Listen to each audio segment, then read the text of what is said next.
Hello and welcome. It's my pleasure to introduce Jessica Fries from A4S, that's Accounting for Sustainability.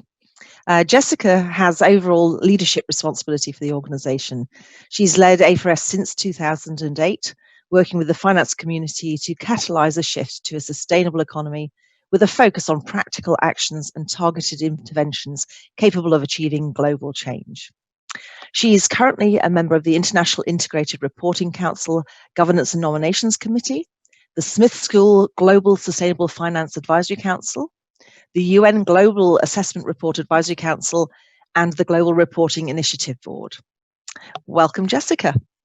Thank you, Caroline.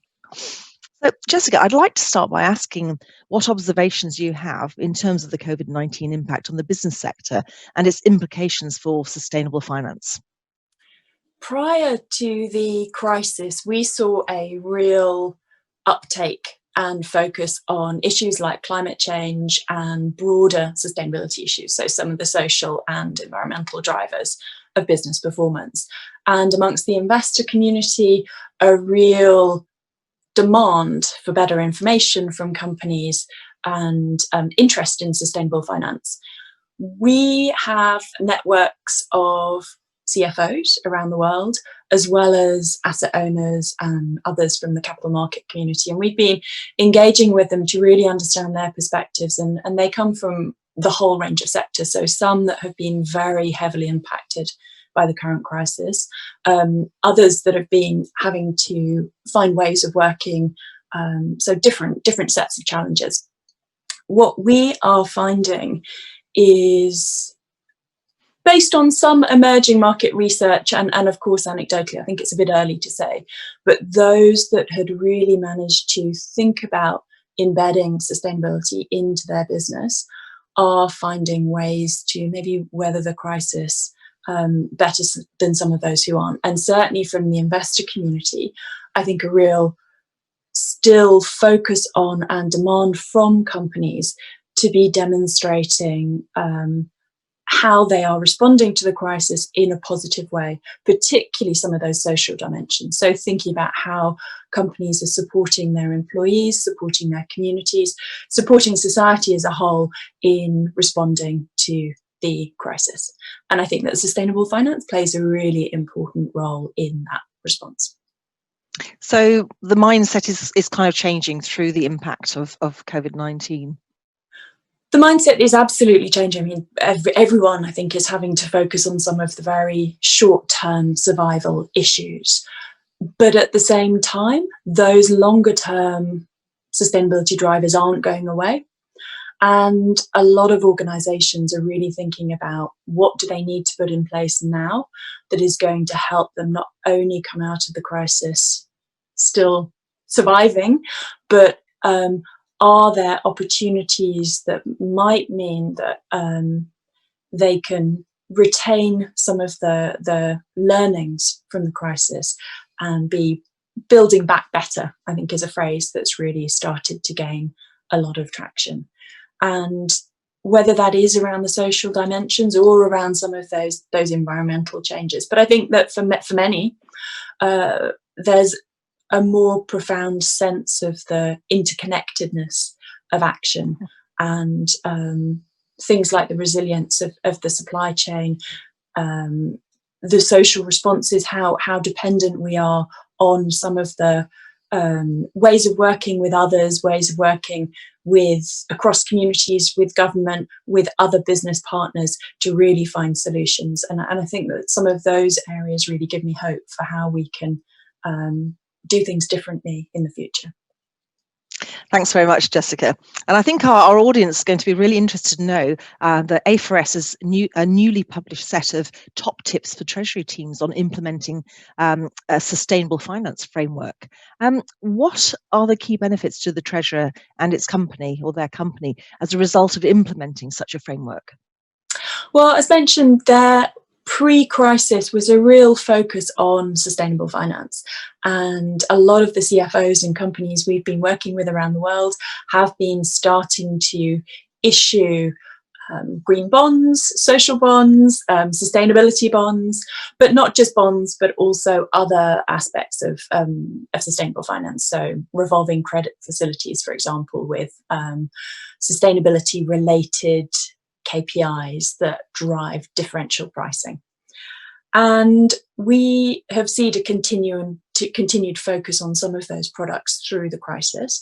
And a sustainable finance framework is a way for Treasury teams to join the dots, put a framework around some of those products that they might want to be issuing, to help them do it in a way that really drives best practice. And I think there's a number of benefits that we've seen. So one is for Treasury teams to be taking advantage of the market interest in this area.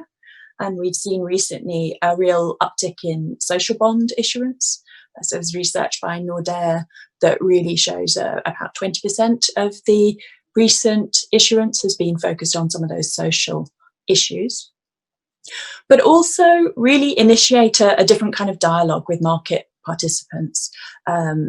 Of course, from an internal perspective, I think there are real benefits from thinking about sustainable finance. I think it can help Treasury teams drive a different kind of dialogue internally and across the company, support the company, of course, to achieve its own sustainable strategy, and act as that real champion within the business. And finally, of course, really help to contribute to a more sustainable economy. Fantastic. Thank you, Jessica. So there are 5 top tips. Would you like to summarise those for us, please? Absolutely. So the 5 top tips are based on insights from the Treasury teams we've worked with. So they've been drawing together the lessons learned from treasurers who themselves have been putting in place sustainable finance frameworks and their experience issuing sustainability related products in the market.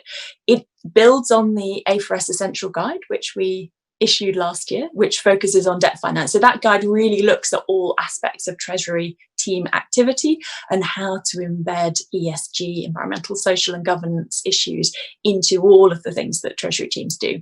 But this top tips really gives people a great starting point.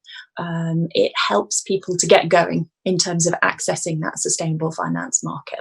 And there are 5 areas that really came through very strongly in terms of actions for Treasury teams to take. And I think that there's some good general principles. So the first one, in terms of how do you get started, thinking about looking at the experience of others. So we've included a lot of links to existing sustainable finance frameworks in the top tips document, so people can have a look at what others are doing and learn from them. And of course, leverage international best practice. So there are quite a few sets of principles really guiding what good looks like. And we really recommend looking at some of those principles and drawing on them. And again, they're summarised in the top tips. Next, of course, is how do you test and refine that framework? So you need to get internal buy-in and think through feedback, both internally and then, of course, from the external market. So implementing that framework. A lot of organisations, I think, have started off reasonably small. So maybe just cover some of the priority areas and products that they might want to access. So for a lot of companies, that might be a green bond, and really thinking about how the proceeds that they can raise are going to support maybe initiatives around climate change, energy reduction. But in the current context, I think it's really worth thinking about some of those social financing opportunities as well. And then, of course, as the experience builds within the organisation, so the 4th area, the 4th top tip, is around how you build momentum. So how do you engage more widely with stakeholders?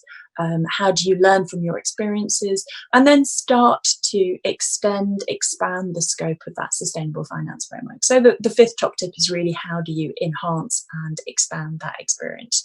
And ultimately, what we've seen some companies thinking about is how can all of their financing activities be covered by their sustainable finance framework. So I think in the long term, your sustainable finance framework would be your finance framework governing how you would access the markets for all finance. But a good place to start is really thinking about the sustainable finance market itself. So green, social, sustainable development goals and sustainability financing. Well, fantastic, Jessica. I mean, that kind of vision, that's really something I think for us all to work towards. But as you say, just starting out, I think a lot of our treasurers have struggled to think, well, where do I begin? So this is really a fantastic piece of work, and delighted that you've been able to tell us a little bit more about it today. Now, is there any final message you'd like to give our Treasury community today, Jessica? I would say get started. So don't be scared of starting small. The market continues to have real appetite for bonds and other products in this area. So it's really worthwhile in the current context thinking about how you can access that market, how you can strengthen your relationships, build support internally, and really raise the kind of finance that you need and support positive impacts and action.